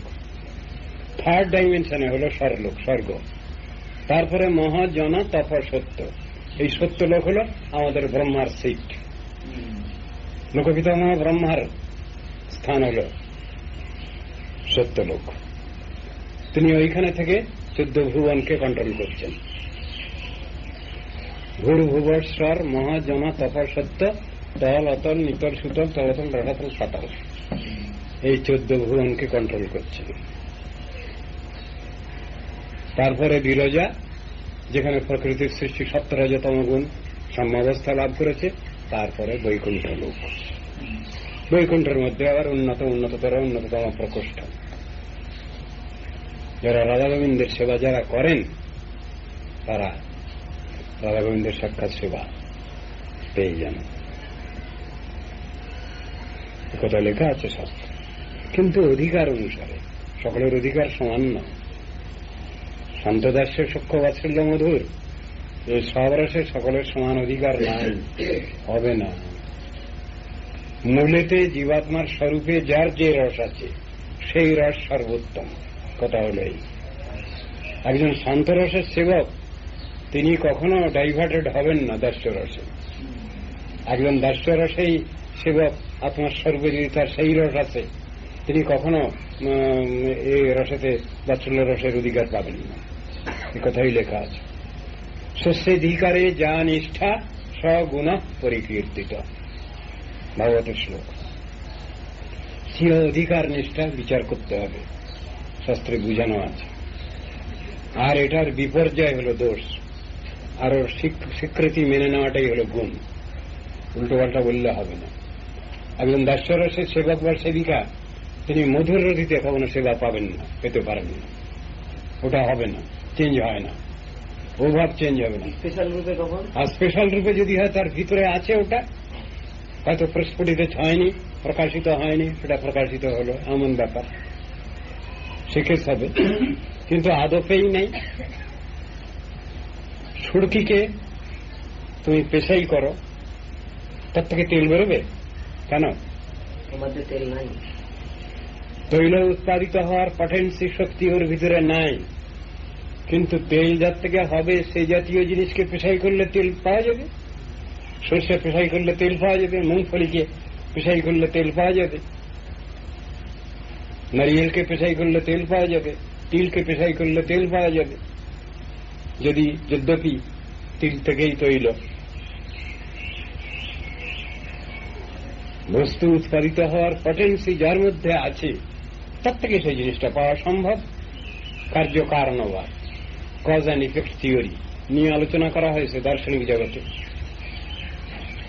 উল্টো পাল্টা বললে তো হবে না। বস্তুর মধ্যে সে ভারটা তো থাকাছে, তবে তো তার থেকে আমি কিছু পেতে পারি। ওই সেদিন কথা হচ্ছিল, কোথায় ওটাও শিলিগুড়িতে। শিলিগুড়িতে রামকৃষ্ণ মিশনে বক্তৃতা করলাম, সেইখানে কতগুলো পয়েন্ট এসেছিল। তো ওইখানে আমি বললাম কথাটা, সুরকিকে পেশাই করলে তার থেকে তেল পাওয়া যায় না, কিন্তু তৈল উৎপাদিত হওয়ার পটেন্সি পাওয়া যাবে ওই রকম শস্য দানা থেকে। বিচারের কথা তো ওগুলো। তো ওখানে বলেছিলাম যে পাশ্চাত্য দার্শনিকদের বিচারে একটা নাস্তিক্য ভাগ আছে। কি? Out of nothing everything has been created. শূন্য থেকে জগৎ সৃষ্টি হয়েছে। যারা ফিলোসফি পড়ছে, দর্শন, এইসবগুলো শিখানো হচ্ছে আজকাল। বাজে কথা। শূন্য থেকে জগৎ সৃষ্টি হয়নি। Out of something something has been created. এটা হল সত্য কথা, বাস্তব দর্শন। আমি ওই জিনিসটা খুঁজতে খুঁজতে দেখলাম কি, অক্সফোর্ড ডিকশনারি চেম্বার্সের মধ্যে পেলাম গীতার শ্লোকের কোটেশন। না শত বিদ্যতে ভাবো, না ভাবো বিদ্যতে শত, ওই শ্লোক পেলাম। আমাদের বাড়ি তো আচ্ছা বিচার নিয়েছে, ইংরেজির নাম করা ভোকাবুলারি তার মধ্যে এসে গেছে বিচারটা, আর বেশ সুন্দর দিয়েছে। সেখানে দিয়েছে out of something something comes, out of nothing everything has been created. একটা বাজে কথা, একটা অযৌক্তিক কথা। সেটা প্রমাণ দিয়েছে গীতার ওই শ্লোক, না শত বিদ্যতে ভাব। আর সত্যিই তত্ত্ব দর্শনও তাই। তার মানে পজিটিভ সামথিং থেকে জগৎ সৃষ্টি হয়েছে, নেগেটিভ থেকে জগৎ সৃষ্টি হয়নি, পজিটিভ থেকে। আর সেই কথা গীতা ভাগবতের মধ্যে সব জায়গায় লেখা আছে, প্রমাণ করতে পারা যায়। মাকিজি মেনশন দোজ শ্লোকস।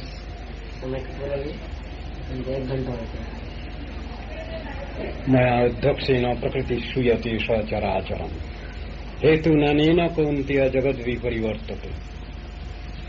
এই শ্লোক প্রমাণ। মায়া অধ্যক্ষেণ প্রকৃতি সুয়তে সচরাচরম। Under my guidance, Prakriti can do something. Nature can create something. ওই কথা বলছি। Under my guidance. ভগবানের গাইডেন্স বাদ দিয়ে কিছু হবে না, চলবে না। প্রকৃতিবাদী বলছেন প্রকৃতি থেকে জগৎ সৃষ্টি হচ্ছে, কিন্তু পুরুষের সাহায্য ছাড়া চলবে না। ওইখানে বুঝিয়ে দিয়েছেন।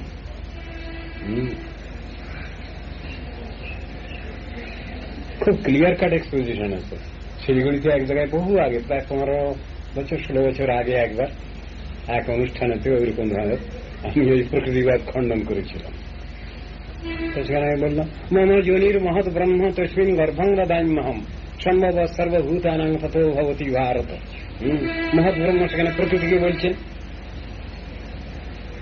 কৃষ্ণ বলছেন। ভয়ঙ্কর কথা। সর্বভূতেষু কৌন্তেয় মূর্তয়া সম্ভবন্তি যা তাসাং ব্রহ্ম মহজ্জনীয় অহম বীজ প্রদপিতা। চালাকি চলবে না, ও সব শ্লোকের ব্যাখ্যা এদিক ওদিক করা চলবে না। একবার ক্লিয়ার কাট এক্সপোজিশন। ভগবান ছাড়া কে আছে জগতে? অনন্ত বিশ্ব সৃষ্টিতে তাকে বাদ দিয়ে কার কি পরিচয় আছে? কোন ছেলে মেয়ে যদি তারা নিজের গার্জিয়ানকে যদি অস্বীকার করে, সেই ছেলে মেয়েদের সন্তানের কোন প্রতিষ্ঠার কোন ক্ষেত্র আছে কিনা, তাদের অস্তিত্ব প্রমাণের কোন ক্ষেত্র আছে কিনা বলুক। কোন ছেলেকে বলা হলো, এই তোর বাপের নাম কি? তো যদি চুপ করে থাকে, গালাগালি দেবে না সমাজ? সঙ্গে সঙ্গে উনি গালাগালি, এই লেজিটিমেট সন, একবারে জারজ সন্তান বলে গালাগালি সঙ্গে সঙ্গে। আমাদের দেশে পিতার নাম জিজ্ঞাসা করা হয়, হোয়াটস ইউর ফাদার্স নেম বলা হল। পাশ্চাত্য দেশে ফাদারের ঠিক নেই তো, সেজন্য ওদের মাদারের সম্পর্ক, মায়ের ঠিকানা, মায়ের সম্পর্ক। এইসব জিনিসগুলো বুঝবার আছে। ও দেশে আবার এটা অফেন্স আইন অনুসারে, মায়ের নাম জিজ্ঞাসা করার রীতি আছে। আর ইন্ডিয়ান কালচার, ইন্ডিয়ান এর ভিতরে বাপের নাম জিজ্ঞেস করার আছে। হোয়াটস ইউর ফাদার্স নেম বুঝতে হবে। একটা শব্দ আছে ওদের, আন্ট। কেমন? Uncle and aunt. আঙ্কেল মানে কি? কাকা, খুড়া, জ্যাঠা, সব কিছু। আর আন্ট মানে কাকি, খুড়ি, জেঠি, পিসি, মাসি সব। কিন্তু ভারতীয় এতে তা নাই, কিন্তু সব পৃথক পৃথক অস্তিত্ব, পৃথক পৃথক সম্পর্ক, সম্বন্ধ। আবার কাকি, খুড়ি, জেঠি, পিসি, মাসি এরকম বললে কিরকম হয়? যেন চড় মারছে, যেন ঝাঁটা মারছে যেন। আর ওর সঙ্গে একটা করে মা লাগিয়ে দাও তো, কাকিমা, খুড়িমা, জেঠিমা, পিসিমা, মামিমা, মাসিমা। ওর সঙ্গে একটা স্নেহের ভাবটা এসে যাচ্ছে, স্নেহ মমতা জিনিসটা এসে যাচ্ছে। আর যে ঋষিগণের চিন্তা, সমাজ ব্যবস্থা এত সুন্দর, এটা চিন্তা করা যায় না। ওই সমাজ ব্যবস্থা তো পাশ্চাত্য দেশে নাই। তাই কত গরিমা, কত অহংকার। কি হবে? কুমার দেবকী নন্দন নন্দ কুমার বৃন্দাবনাঞ্চন গোকুল চন্দ্র কন্দ ফলাসন সুন্দর রূপ নন্দিত গোকুল বন্দিত পাদ। বেশ খুব সুন্দর ললিতপূর্ণ পদ। মধ্যাচার্য লেখা 12টা স্তব। তো ওই স্তব দেখি গান হচ্ছে। আমাদের তো ভালো, তো শুনিনি আগে কখনো। তো ওই দেশে তো ওগুলো চলে, তো দক্ষিণ দেশে। মধ্যাচার্যের যে গোপাল না, ওই যে দধিমন্থন দণ্ড ধরে আছে, ওই মূর্তি পেয়েছিলেন। তখন ওই জাহাজ যাচ্ছিল তিলক নিয়ে গোপীতলাও থেকে, ওই গিয়ে এক জায়গায় বেঁধে গেছে, সমুদ্রতে এক জায়গায় বেঁধে গেছে, আরব সাগরে এক জায়গায়। কোথায় জাহাজ, মানে কোথায় পাহাড় টাড়ে, কোথায় কোন রকম কিছু একটা হয়েছে, আর নড়ে না সেখান থেকে। কাছাকাছি ওইখানে বসেছিলেন মধ্যাচার্য পাড়েতে, সমুদ্রের পাড়েতে। আর জাহাজ চলে না। তখন ওই নেবে এলো, যিনি সওদাগর, যিনি যাচ্ছিলেন মার্চেন্ট, হ্যাঁ, তিনি নেবে এলেন একটা ছোট নৌকা করে, নিয়ে ওই সাধুর কাছে এলেন। বাবা, আমার এই জাহাজখানা আটকে গেছে, আপনি কোন রকম ব্যবস্থা করে দেন। এর বলে আচ্ছা যান। গিয়ে আবার জাহাজ আবার চলতে শুরু করেছে। তখন বলে তাহলে তো সাধু বাবাকে কিছু দিতে হয়। কি দেবে? তিলক নিয়ে যাচ্ছেন, তিলক ভর্তি জাহাজ। খুব বিরাট একটা তিলকের চাংড়া একটা এনে ওকে দিয়ে গেলেন। যেই রেখেছে আর তিলকের চাংড়া 2 টুকরো হয়ে গেছে লম্বা ভাবে। তার থেকে বেরিয়েছেন ওই গোপাল। ওই গোপাল বেরিয়েছেন দধিমন্থন, না, খুব বিরাট মূর্তি। সেই মূর্তি ওজন কি 8 মণ 9 মণ ওজন সেই মূর্তি। তখন মধ্যাচার্য ঠাকুর আমার কাছে এইভাবে এসেছেন, আমার সেবা নেওয়ার জন্য আমার কাছে এইভাবে উনি আবির্ভূত হলেন। মধ্যাচার্য হচ্ছেন মুখ্য বায়ুর অবতার। 8 মণ 9 মণ ওজন, তো সে ঠাকুরকে নিয়ে উনি চলছেন। ওখান থেকে প্রায় 10 মাইল 12 মাইল পাঁচগা ক্ষেত্র।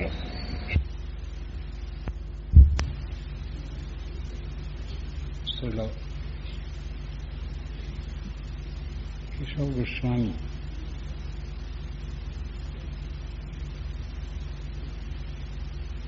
মহিমা মহাত্মা আলোচনার আজ বিশেষ দিবস। আমার পূর্ববর্তী ভক্তি মহোদয় গণ, তারা গতকালও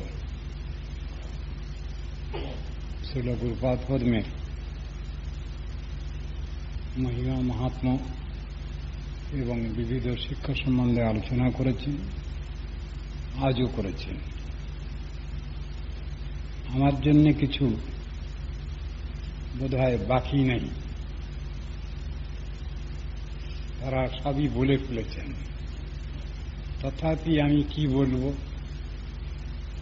কিছু বলতেই হবে। বৈষ্ণবগণের আদেশ, আজ্ঞা, ইচ্ছা সবটাই পালন করার প্রয়োজন।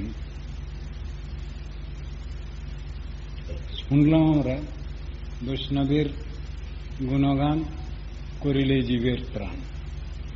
তার আগে যদি গুরু শব্দ লাগিয়ে দেওয়া হয় অতিরিক্ত হবে না। গুরু বৈষ্ণবের গুণগান করিলে জীবের প্রাণ। কেন? তোমার স্পর্শেই আত্মপবিত্রিতে কথাটা আছে। গুরু বৈষ্ণবগণের অতিমর্ত চরিত্র এবং শিক্ষা যদি আলোচনা করি তাহলে আমার চিত্ত শুদ্ধ হয়। সাধন ভজন করবার মতো প্রবৃত্তি জাগে। এই জন্যই বারবার বারবার করে ওটা আলোচনা করতে হয়।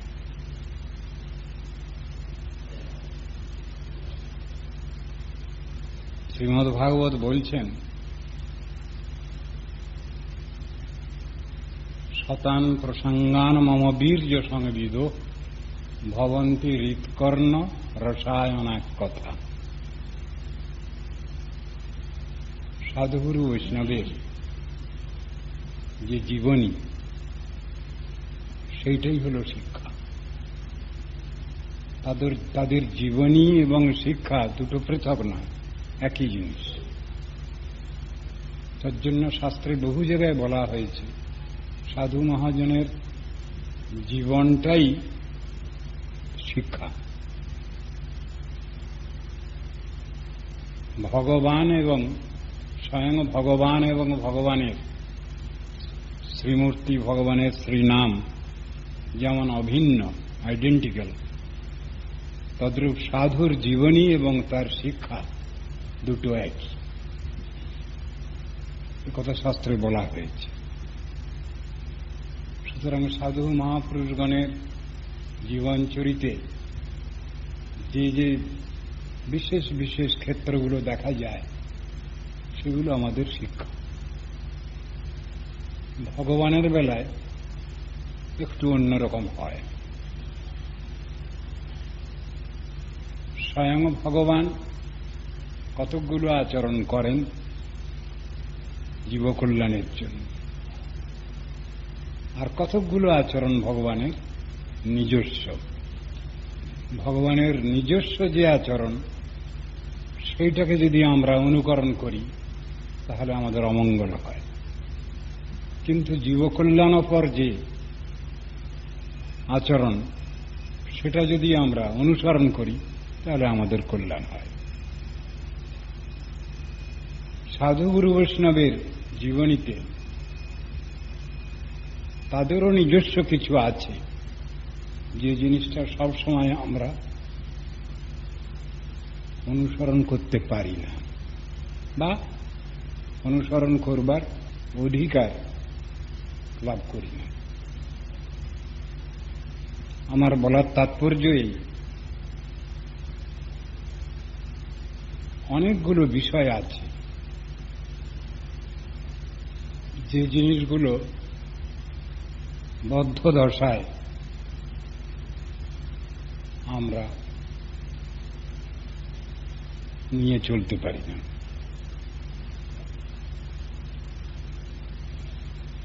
সেখানে কিছু অধিকার বিচার আছে। সাধক জীবনে যতটা প্রয়োজন সেটা আমরা গ্রহণ করতে পারি, কিন্তু সিদ্ধাবস্থার যে ভূমিকা সাধক অবস্থায়, সেটাকে অনুসরণ করা যায় না, বরং ওটা অনুকরণই করা হয়ে যায়। আমার বলার উদ্দেশ্য হচ্ছে এই অধিকার বিচার।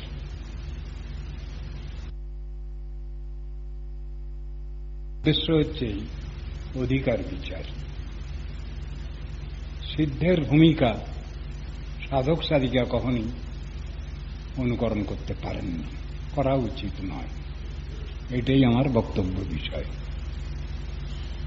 লোকোত্তর মহাপুরুষ যারা, তাদের ভিতরে স্নেহ মমতা নিশ্চয়ই আছে, থাকা উচিত, কিন্তু তাদের সেই স্নেহ মমতা পার্থিব জগতের স্নেহ মমতার সঙ্গে সমান নয়, এক নয়।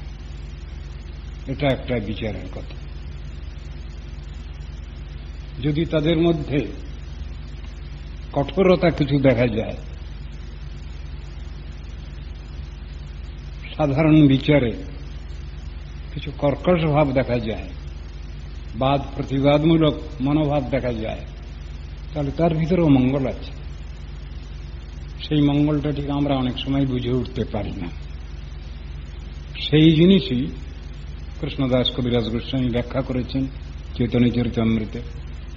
বজ্রাদতি কঠোরানি মৃদুনী কুসুমাদতি। একজন নিত্যসিদ্ধ নিত্য মুক্ত মহাপুরুষের জীবনে এটা ঘটে। অপার্থিব স্নেহ যেমন তাদের মধ্যে আছে, তেমনি আবার বজ্রাদপি কঠোরাণী, যেখানে ভক্তির বিরুদ্ধ কিছু দেখা যাচ্ছে সেখানে ঘোরতর কঠোরতর প্রতিবাদও আছে। তা দেখা যায়। আমার পূর্ববর্তী বক্তৃ মহোদয় তিনি বলেছেন গুরুপাদ পদ্মের জীবনে একটা বৈশিষ্ট্য যে তিনি মায়াবাদের বিরুদ্ধে খড়গহস্ত ছিলেন। কেন ছিলেন? যেহেতু তিনি গুরুপদানুগ, তাঁর গুরুপাদ পদ্ম সরস্বতী প্রভুপাদও ওই রকমই ছিলেন। সেই জন্য তিনি এই লাইনেই বিশেষ প্রচেষ্টা করে গেছেন। কথাটা ঠিক। আমার একটা বক্তব্য হচ্ছে এই, মায়াবাদ তো ভগবদ ইচ্ছাক্রমেই সৃষ্ট হয়েছে, তার জন্য আবার তাকে দূরে সরাবার জন্য বিশেষ প্রচেষ্টা কেন? এক সম্প্রদায়কে বাঁচাবার জন্য আর এক সম্প্রদায়কে টেনে আনা হয়েছে। যারা ভগবদ ভক্ত, যারা ভগবানের বিশেষ আনুগত্যকারী, তাদের বাঁচাবার জন্য তথাকথিত ভাট সম্প্রদায়, তাদের বিরুদ্ধেই জিহাদ ঘোষণা করা হয়েছে এই মায়াবাদকে আনিয়ে। এটা শাস্ত্রীয় সত্য। স্বয়ং ভগবদ আদেশেই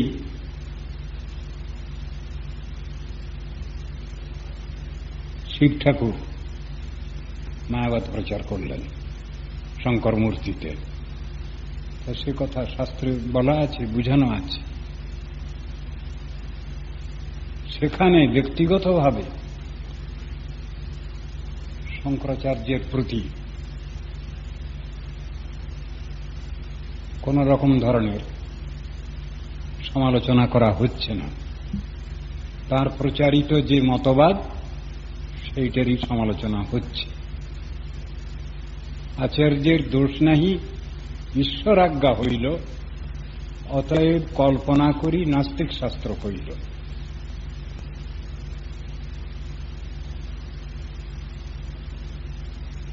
শঙ্করাচার্য যে মায়াবাদ নির্বিশেষবাদ প্রচার করেছেন, সেটা যারা গ্রহণ করবে তারা সেই দোষে দোষী।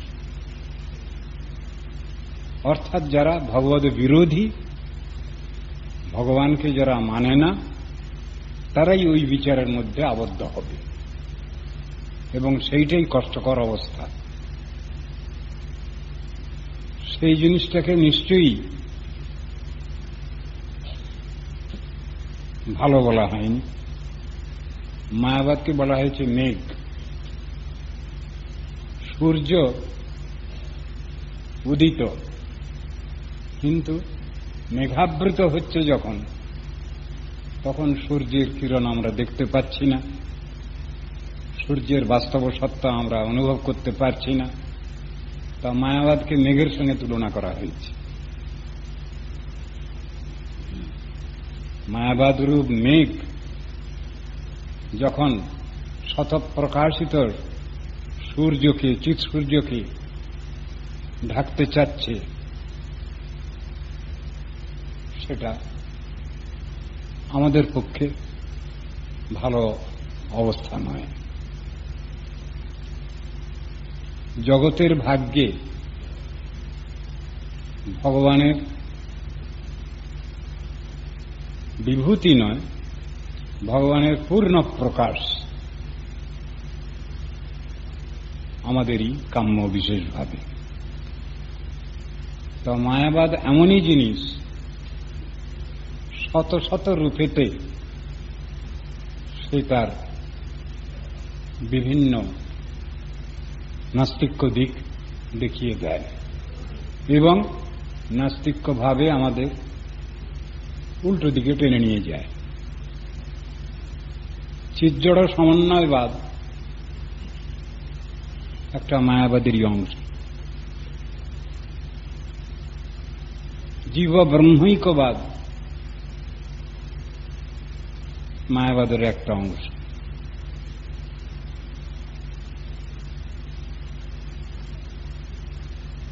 এইভাবে মায়াবাদ বিভিন্ন দিকে নাস্তিকতার শত সহস্র দিক অন্ধকারে আবৃত করছে। এই অবস্থায় শুদ্ধ জীবাত্মার আত্মস্বরূপ জিজ্ঞাসার বাধাপ্রাপ্ত হচ্ছে এবং সে কি করবে, তার প্রকৃত সাধন ভজন কি, তার আত্মজিজ্ঞাসা কি, তার উপরওয়ালা কি, ঠিক এই সব প্রশ্নের মীমাংসা হচ্ছে না। সেই জন্যই মায়াবাদের বিরুদ্ধে জিহাদ ঘোষণা। মায়াবাদ মানেই এই পৃথিবীতে যত রকম ধরনের নাস্তিকতা আছে, মায়াবাদের মধ্যে সবটাই আছে, সবটাই অনুচ্যুত, যত প্রকার নাস্তিকতা। সেই মায়াবাদ যদি বিদরিত না হয় তাহলে শুদ্ধ জীবাত্মার স্বরূপ জিজ্ঞাসার ব্যাঘাত হয়, শুদ্ধ জীবাত্মার স্বরূপ প্রকাশে বাধা আসে। এই জন্যই সাধুগুরু বৈষ্ণবের আচার্যবর্গের মায়াবাদের বিরুদ্ধে জিহাদ ঘোষণা। আজকাল এসব চিন্তাভাবনা উঠে গেছে, দার্শনিক বিচার জগতে রয়েছে। দর্শনও দুই রকম, আস্তিক্য দর্শন, নাস্তিক্য দর্শন। মানুষ সবই আজকাল গুলিয়ে ফেলছে, সবটাকেই তারা ভালো বলে মেনে নিতে চাচ্ছে, অর্থাৎ বিষ এবং অমৃত দুটাকেই তারা একই বলতে চাচ্ছে। শাস্ত্র আলোচনা করতে গেলেও দেখা যায় দুটো দিকে আলোচনা। দার্শনিক জগৎ দ্বিধা বিভক্ত, একটা আস্তিক্য দর্শন, একটা নাস্তিক্য দর্শন। কিন্তু বর্তমান দুনিয়ার অবস্থা এমন হয়েছে, আস্তিক্য নাস্তিক্য দুই দর্শনকেই একই পর্যায়ে ফেলছেন আজকালকার বিশেষ মস্তিষ্কওয়ালা ব্যক্তিগণ। আশ্চর্য লাগে, যারা ভগবানকে স্বীকার করছেন তারাও যা, আর ভগবানকে যারা অস্বীকার করছেন তারাও তাই। এই কথা বর্তমান নাস্তিক্য দর্শন জগৎ দেখাতে চাচ্ছেন, কিন্তু থিওরিটা সম্পূর্ণই ভুল। ভালো মন্দের বিচার যেখানে এক, সদসৎ বিচার যেখানে এক, আসুর ভাব দৈবী ভাব যখন এক, ঠিক এই জিনিসই বর্তমানে বাজারে চলছে। গীতা ভাগবত আলোচনা করলে আমরা সেটা দেখছি না। কৃষ্ণ নিজেই বলছেন অর্জুনকে, তার প্রিয় সখা অর্জুনকে বলছেন, দেখো অর্জুন, জগতে দুই রকম লোক আছে, দৌভূত স্বর্গ লোকেস্মিন দৈব আসুর এইব। বিষ্ণু ভক্ত ভবে দৈব আসুরস্তদ বিপর্যয়। যারা ভগবত ভক্ত তারা হইল দৈবীভাবাপন্ন, আর এর বিরোধী যারা, তারা হল আসুরিক জন, নাস্তিক ব্যক্তি। তারা আস্তিক আর নাস্তিক দুই এক পর্যায়ভুক্ত কখনো হতে পারে না, হওয়া উচিত নয়। কিন্তু বর্তমান যে নাস্তিক্য দার্শনিক জগৎ, এরা সবটাকেই একই বিচারের মধ্যে ফেলে দিতে চাচ্ছেন। কিছুক্ষণ আগেই শুনলাম আমাদেরই একজন গুরুবর্গের মধ্যে পূজ্যপাদ শ্রীমৎ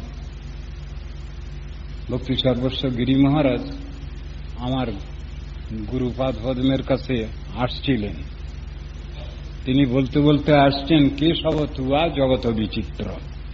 আমার গুরুপাদ পদ্ম বলছেন, কেশবের মাথায় কে? কেশব গিরি ধারণ করেছিলেন, সেই কথাটা বলে তাকে সম্মান প্রদর্শন করলেন। কেশব তুয়া জগত বিচিত্র যে কীর্তনটা আছে, আমার বলার উদ্দেশ্য সেই সাবজেক্ট ম্যাটারটা।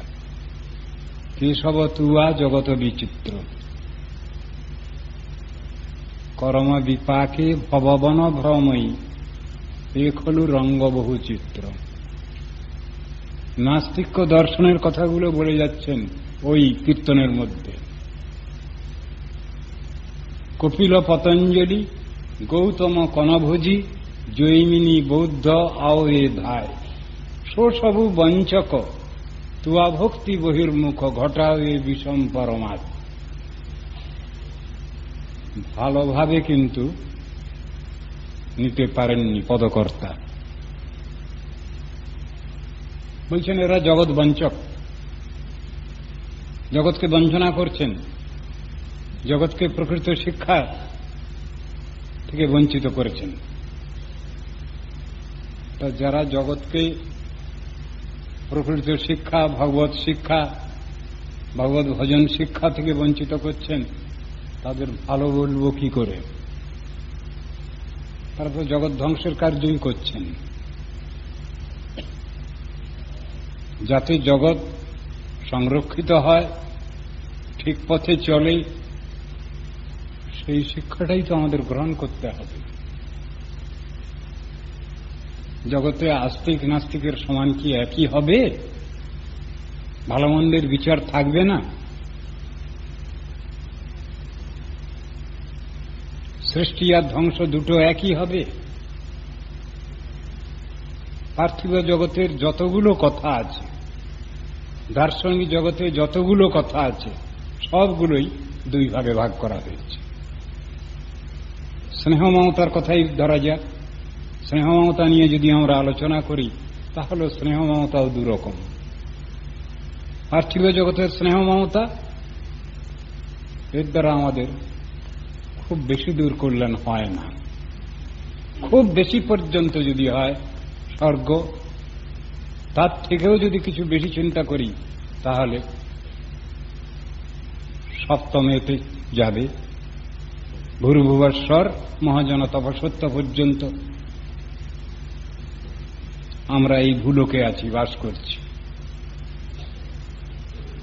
এরপরে আছে ভুবলোক, অর্থাৎ পিতৃলোক। থার্ড ডাইমেনশনে আছে স্বরলোক, স্বর্গ। এখানে কারা যায়? পুণ্যকামী ব্যক্তি, তাদের স্বর্গে গতি হয়। তারপরেই বলছেন, যারা গুরুগৃহ থেকে ব্রহ্মচর্য পালন করেন, গুরুদেবের আদেশ নির্দেশ, শাস্ত্রের আদেশ নির্দেশ নিয়ে চলেন, তাদের গতি পরবর্তী স্টেজে, মহালোকে। তারপরে বলছেন উপকুর্বান বৃহৎব্রতী, সেকশন ভাগ করেছেন, তাদের কেসটা পরে। তারপরে বানপ্রস্থিদের কেস এসেছে, তারপরে সন্ন্যাসীদের। এই পর্যন্ত এক ধরনের ব্যবস্থা। কিন্তু যারা সাধন ভজন করে আরো উন্নততম স্থানে যাচ্ছেন, তাদের গতি বৈকুণ্ঠ, বৈকুণ্ঠ গতি তাদের, বিরজার পরপারে। তার ভিতরে আবার ভাগ করা আছে। বৈকুণ্ঠের ভিতরে সেখানে ভাগ করা হয়েছে ঐশ্বর্যপর স্থান, মথুরা, দ্বারকা।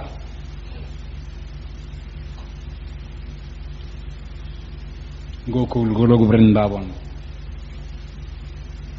তো ঐশ্বর্যপর বিচার বাদ দিলে পরে শ্রেষ্ঠ যে অবস্থা, মাধুর্যপর বিচার, সে বিচারের কথাও দেখানো হয়েছে।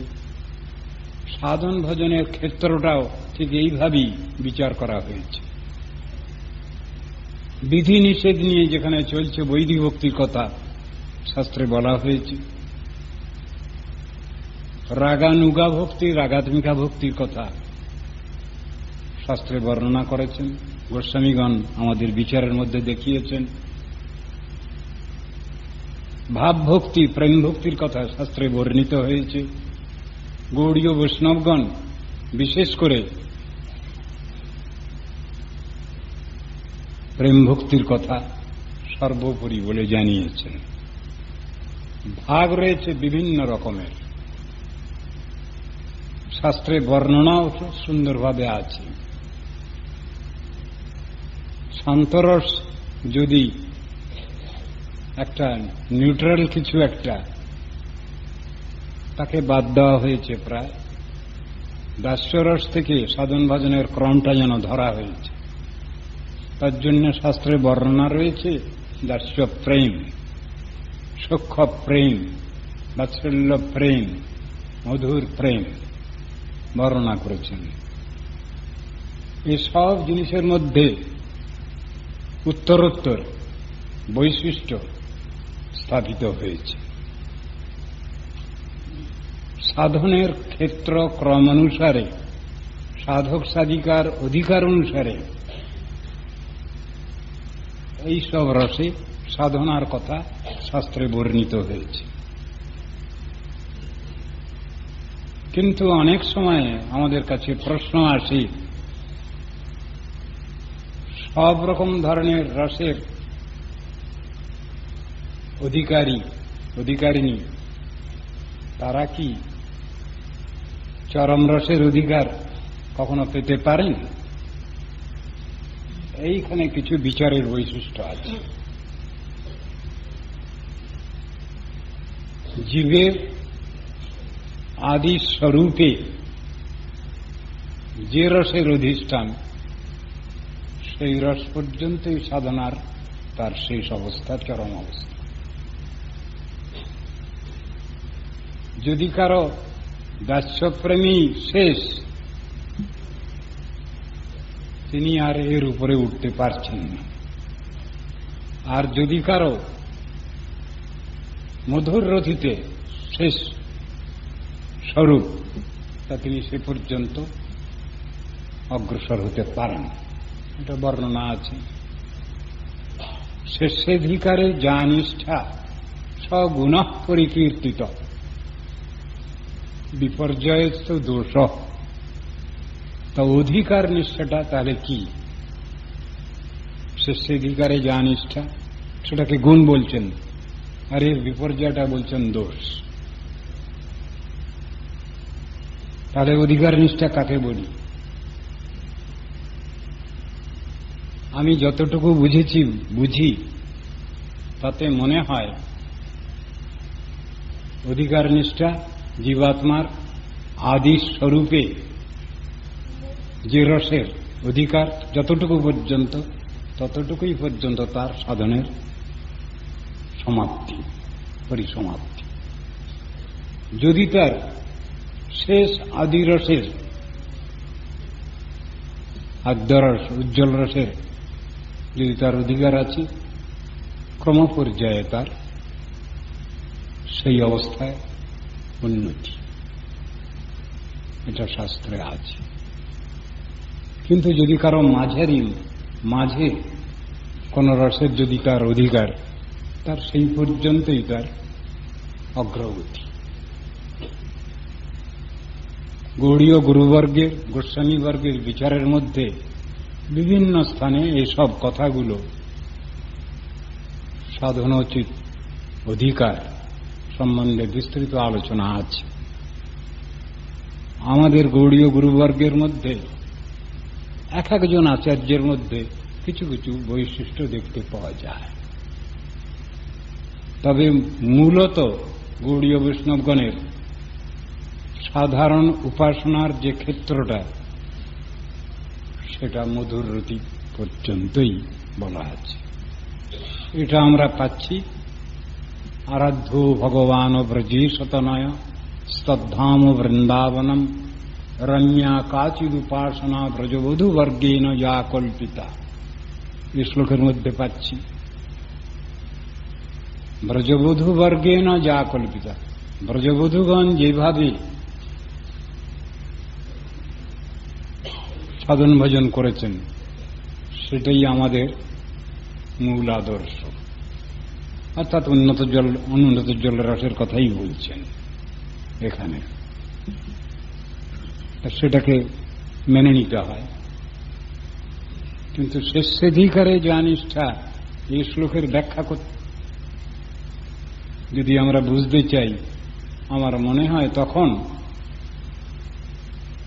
জীবের আদি স্বরূপেতে যে রসের অধিকার যতটুকু পর্যন্ত, সেই পর্যন্তই একজন সাধক সাধিকা সাধনের দ্বারা অগ্রসর হতে পারেন। ভক্তিবৃত্তিকে কেন্দ্র করে এটা সম্ভবপর, কিন্তু নিত্যসিদ্ধ কৃষ্ণপ্রেম সাধ্য কবু নয়, এটাও বিচারের মধ্যে আনতে হবে। নিত্যসিদ্ধ কৃষ্ণপ্রেম সাধ্য কবু নয়, শ্রবণাদি শুদ্ধ চিত্তে কর এই উদয়, এটাও একটা বিচারের কথা। এই সবগুলো পাশাপাশি রেখে আমাদের বিচার করতে হবে। সব থেকে প্রধান কথা হচ্ছে চরম উন্নতি। এখন চরম উন্নতি সব জীবাত্মার পক্ষে সম্ভব কিনা, এইটা হলো বিচারের। যদি কোনো জীবস্বরূপে এই চারটি ক্ষেত্র, দাস্য প্রেম, সখ্য প্রেম, বাৎসল্য প্রেম এবং মধুর প্রেম, এই চারটার যদি সমানভাবে আছে, তাহলে তার সমান অগ্রগতি হবে। তার চরম অবস্থা মধুর রতিতে হবে। কিন্তু কোন জীবাত্মার স্বরূপে যদি মাঝের কোন রসেতে তার শেষ, তাহলে তার চরম প্রাপ্য সেই অবস্থা। সকলেরই একই রকম হয় না, হতে পারে না, এইটাই মনে হচ্ছে এখানে। আপনারা যদি এ সম্বন্ধে সুষ্ঠুভাবে আলোচনা পেয়ে থাকেন, এটা নিয়ে আরো সুদীর্ঘ আলোচনা করা যেতে পারে। আজ এসব নিয়ে আলোচনা হচ্ছে বিভিন্ন ক্ষেত্রেতে, সাধন ভজনের পর্যায়েতে, কিন্তু কোন পর্যায়ে কিভাবে কতটা অগ্রগতি বা তার চরম অবস্থা প্রাপ্তি,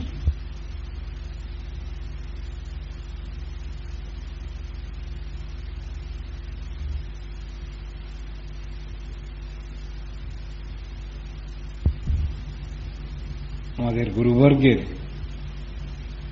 গৌড়ীয় গুরুবর্গের সাধন ভজন পদ্ধতির সঙ্গে অন্য কোন সম্প্রদায়ের কোন সাধন ভজনের পদ্ধতির সঙ্গে মিল হবে না। কোন স্থানে তারা